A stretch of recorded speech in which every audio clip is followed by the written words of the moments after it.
Tonight, the murder rate for the year keeps climbing as another homicide is recorded early Thursday morning. Lucelec urges customers to be wary of imposters hoping to gain access into their businesses and homes.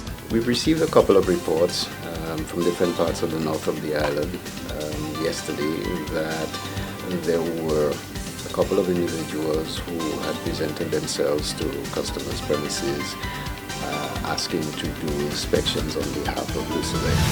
And chairperson of Event St. Lucia, Agnes Francis, is calling for more decency in Carnival. All this and more coming up in tonight's broadcast.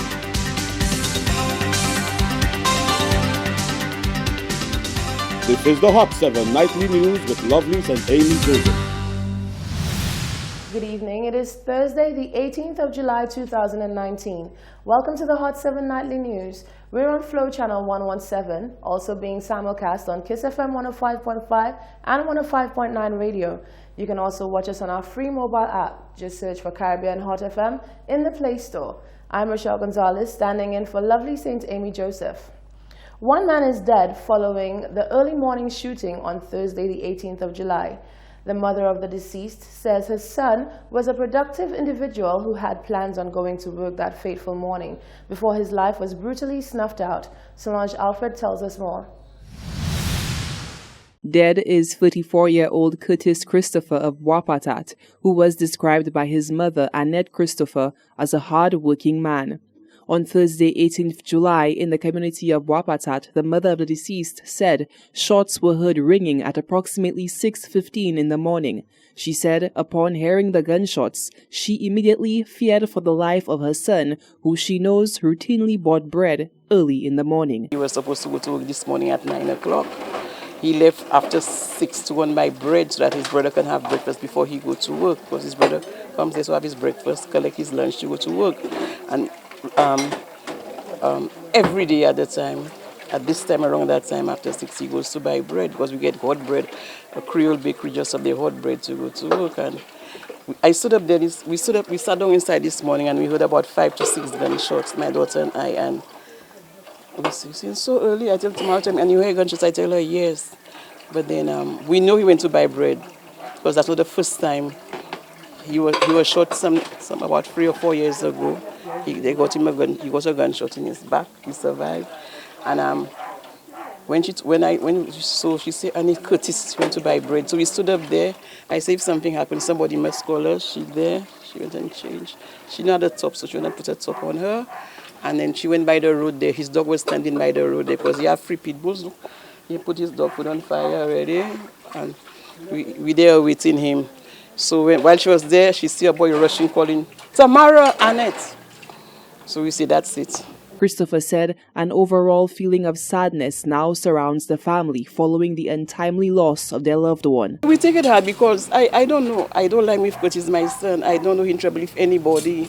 Nobody tell me Curtis in trouble if anybody, if them, they're not. I don't know. Quiet boy, nice boy, jovial boy. Like his bike. His bike is a bike. Man, look his bike park here. He like his bike. Up and down on his bike. Only this morning he did not go and buy bread with his bike. He loves his bike. I'll miss everything about him. My mother will miss him. Everything. He's my love. He's a loving son. He's good. He's a nice boy. People say, every time somebody died, they say the same. Where's my son? I love my son. He's the 4th out of 5 children. Yeah. I'll miss you, Kurt. I'll miss him. She said her son left no children to his name. The early morning shooting is currently being investigated by the Royal St. Lucia Police Force. Reporting for Hot 7 News, I am Solange Alfred. A grisly discovery was made on Thursday morning after police discovered the charred remains of a male individual in Talvin, Babonneau.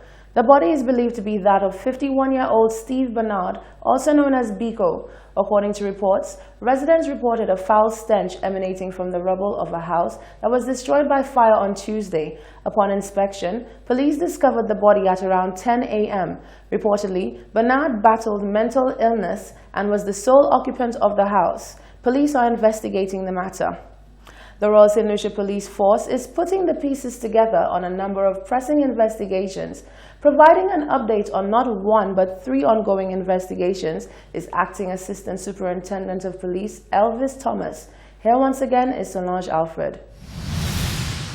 The men and women of the Royal St. Lucia Police Force have affirmed their commitment to bringing resolve to criminal cases on island. The island's most recent homicide on Thursday, 18th July, involving a shooting at Boapatat Mondudor, has warranted an immediate response from the RSLPF.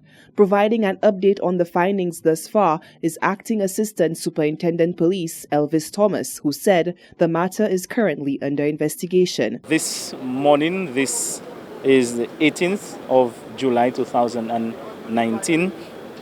An incident occurred at Boapatat Mondudor. Well, it is alleged that there was a shooting in the area, which resulted in the death of Curtis Christopher alias Poposh.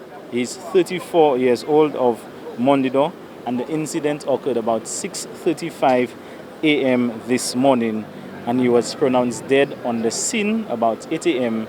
by a medical practitioner.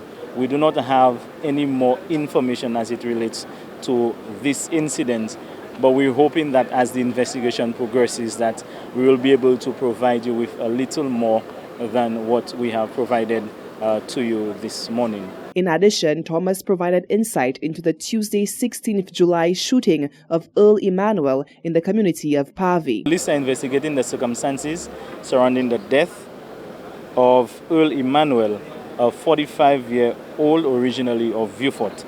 About 12:05 a.m. on Tuesday, July 16th, 2019, officers attached to the Criminal Investigations Department responded to a report of a shooting at Pavi.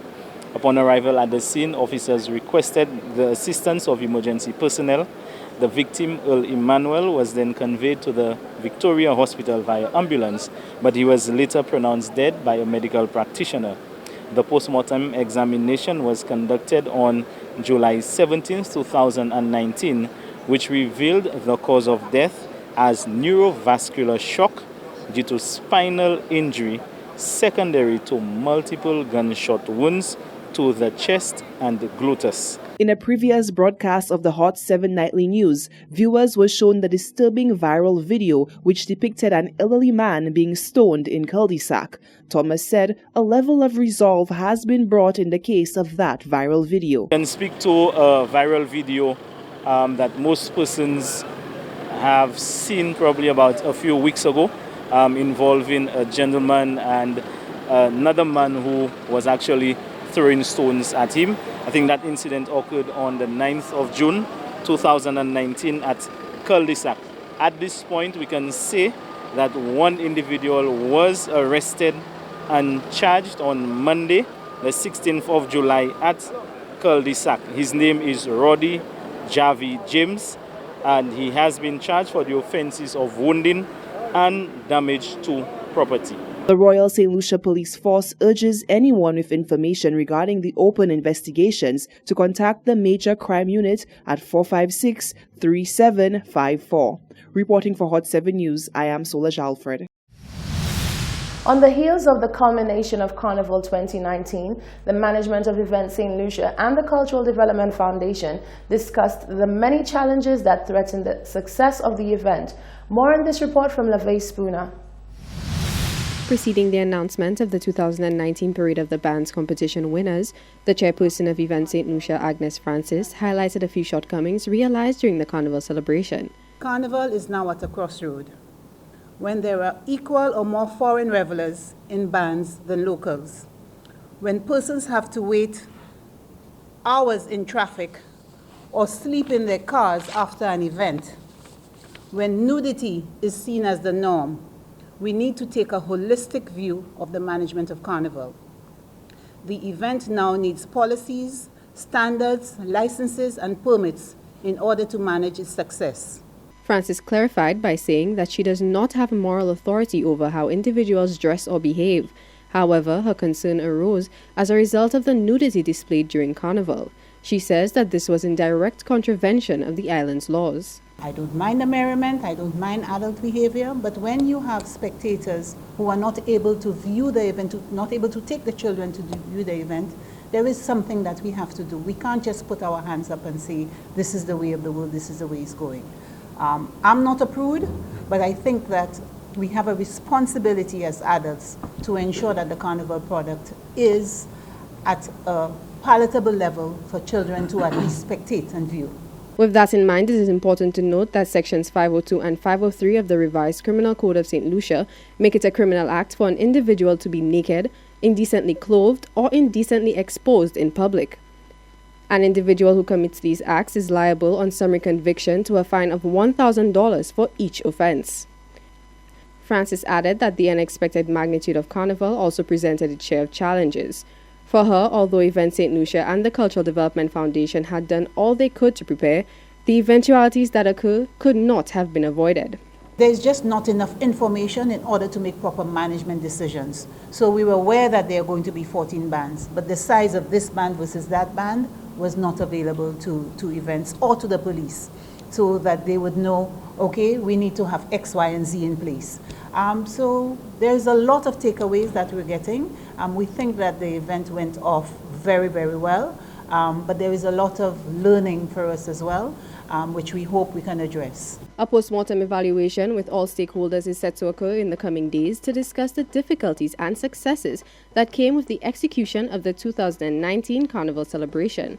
For Hot 7 News, I am Leve Spooner reporting.